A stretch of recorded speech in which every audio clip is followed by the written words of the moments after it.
Saudara pemirsa, sebelum saya menyampaikan firman Tuhan untuk saudara-saudara sekalian, saya akan menyanyikan sebuah pujian kiranya menjadi berkat bagi kita. Jalan Salib.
Pekerjaan, berdoalah dengan serius dan sungguh-sungguh.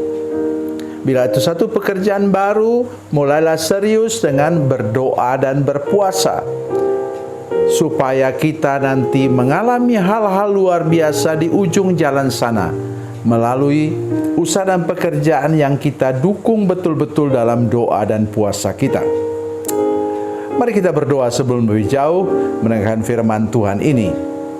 Bapa, dalam nama Yesus, berkati kami dengan firman Tuhan yang ajaib dan luar biasa ini. Tolong kami supaya tidak pernah menganggap remeh pekerjaan apapun yang Tuhan berikan kepada kami, supaya melaluinya kami diberkati dan di ujung jalan sana kami sampai kepada titik sukses dan makmur. Terima kasih Tuhan. Dalam nama Yesus kami berdoa. Haleluya. Amin. Saudara pemirsa, mari kita membaca Alkitab kita hari ini dari Perjanjian Lama, Kitab Rut. Rut pasalnya yang kedua, ayat 1 dan ayat 1 sampai 3. Rut pasal 2 ayat 1 sampai 3, demikian bunyi firman Tuhan. Naomi itu mempunyai seorang sanak dari pihak suaminya, seorang yang kaya raya dari kaum Elimelek, namanya Boas. Maka Rut perempuan Moab itu berkata kepada Naomi, "Biarkanlah aku pergi ke ladang memungut bulir-bulir jelai di belakang orang yang murah hati kepadaku." Dan sahut Naomi kepadanya, "Pergilah anakku." Pergilah ia lalu sampai di ladang dan memungut jelai di belakang penyabit-penyabit. Kebetulan ia berada di tanah milik Boas yang berasal dari kaum Elimelek. Amin. Saudara pemirsa, Sebenarnya jangan kita pakai kata kebetulan di situ ya. Tetapi inilah langkah-langkah orang. Rut dengan mertuanya Naomi tidak sempat berladang atau berkebun pada waktu mereka baru tiba. Tapi mereka tiba tepat pada waktu di mana musim orang menuai jelai. Dan Rut mengatakan kepada mertuanya sudah tua saudara sekalian, dan dia katakan, "Mak, saya mau berangkat sekarang memungut jelai. Ada kebiasaan, ada adat orang Yahudi, orang Israel, di mana kalau mereka sedang memungut jelai, kalau mereka lihat ada orang yang pungut di belakang, yang orang tidak punya ladang misalnya, mereka harus menjatuhkan sedikit itu jelai yang mereka panen supaya dapat dipungut oleh orang yang memerlukannya. Itu suatu kebiasaan yang sangat baik. Saudara sekalian, dia pergi karena perlu. Dia cari jelai karena mereka perlu makan. Jadi semuanya normal, semuanya biasa saja. Tetapi karena mereka mencari Tuhan, masih ingat saudara sekalian apa ucapan dari Rut waktu dia tidak mau meninggalkan mertuanya? Apa katanya? Pasal 1 ayat 16, Rut mengatakan demikian. Tapi kata Rut, "Jangan desak aku meninggalkan engkau dan pulang dengan tidak mengikuti engkau. Sebab kemanapun engkau pergi, ke situ jugalah aku pergi. Dan dimanapun engkau bermalam, di situ juga aku bermalam. Bangsamulah bangsaku dan Allahmu adalah Allahku." Saudara sekalian, pengakuan iman ini membuat perempuan Moab ini yang bukan orang Israel menjadi dihitungkan sebagai umat Tuhan. Dari situlah jalur Tuhan memberkati hidup dan masa depannya. Jadi sekarang saudara sekalian, kunci untuk kita kalau kita mau diberkati oleh Tuhan secara khusus yaitu apa? Bertobat, terima Yesus di hati kita, dan dilepaskan dari kutuk. Itu yang membuat hidup kita menjadi hidup kita lebih sehat, lebih sukses, dan lebih makmur. Itulah yang dialami oleh Rut. Baik, mari kita kembali kepada ayat yang tadi. Apa kata firman Tuhan dikatakan tadi? Di mana Rut itu kemudian sampailah dia di ladang dan kakinya dituntun oleh Tuhan. Langkah dituntun oleh Tuhan sampai kepada ladang milik Boas. Boas itu masih kerabat dari Elimelek. Elimelek itulah suami dari Naomi. Siapa menyangka? Kata Alkitab tadi, dia kaya raya. Nah, dengar. Seorang yang kaya raya dari kaum Elimelek namanya Boas. Dan dia belum menikah. Katakanlah lajang tua dia itu. Ya. Mungkin karena terlalu sibuk bisnis sampai dia lupa menikah. Sebenarnya kalau kita baca terus firman Tuhan ini, kita menemukan bahwa ada satu orang yang sudah menikah yang lebih dekat kekerabatannya daripada Boas. Tetapi waktu itu orang itu bilang, "Maaf, saya tidak mau merusakkan rumah tangga saya." Rupanya ini Rut ini cantik. Ya. Sehingga kemudian apa saudara sekalian? Sehingga laki-laki itu katakan, ya memang ada kewajiban untuk mereka meneruskan keturunan kalau mereka kerabat. Karena Rut tidak punya anak.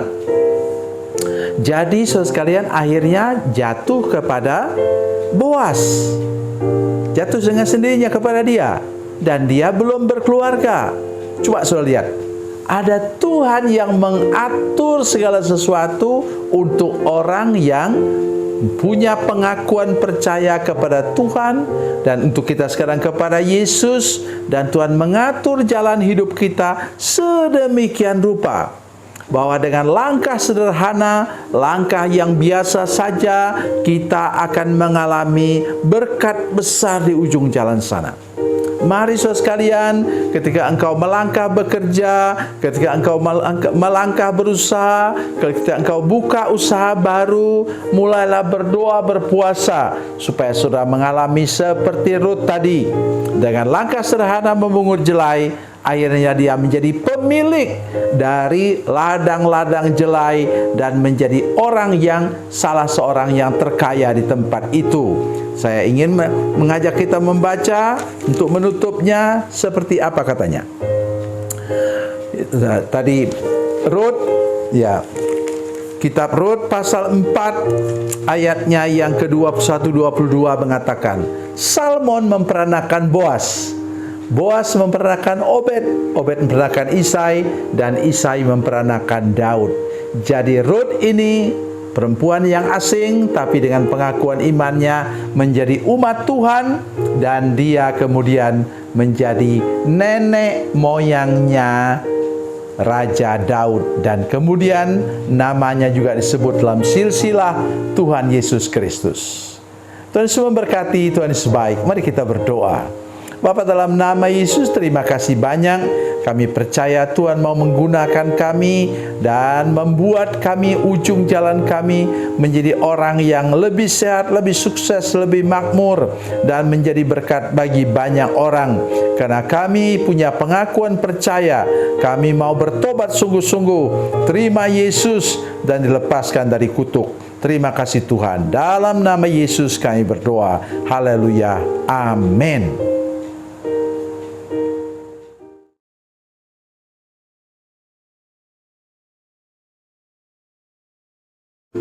Salam saudara pemirsa, mengakhiri program ini, saya mohon kepada saudara-saudara pemirsa sekalian untuk bila saudara menyaksikan program ini melalui channel YouTube, maka tekan subscribe dan bunyikan lonceng. Dan bila saudara menyaksikan program ini melalui channel Facebook, tolong saudara-saudara sekalian tekan like dan juga komen. Dan demikian pula bila sudah menyaksikan program Makan Bergizi hari ini yang tertulis, maka tekan yang sama juga, tekan like dan tekan komen. Dan tolong saudara-saudara sekalian untuk membagikan program ini, share program ini di channel saudara-saudara sekalian, supaya lebih banyak lagi orang diberkati melalui program ini. Tuhan Yesus memberkati, Tuhan Yesus baik.